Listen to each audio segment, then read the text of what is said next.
2025-yil 13-dekabr kuni mana dehqon akalarimizdan 2010-yilda ishlab chiqarilgan Nexia 2 avtomobili keldi. Mana kuzov holatlarini ko'rib turibsizlar. Kuzovlarda hech qanday ishlari yo'q. Mayda chuyda chaqa chuqalari bor. Xohlagan ustalaringiz bilan kelib tekshirib olishlaringiz mumkin. Oldi orqalari o'zim tekshirib ko'rdim. Butun avtomobilimiz.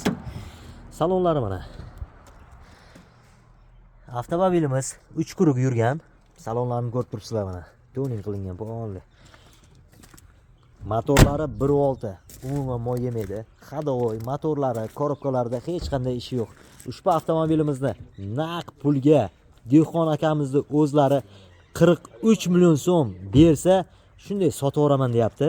Naq pulga faqat 43 million so'mga. Mana balon holatlari 4 ta baloni bir xil 90% da balonlari. Bemalol telefon qilib olishlaringiz mumkin.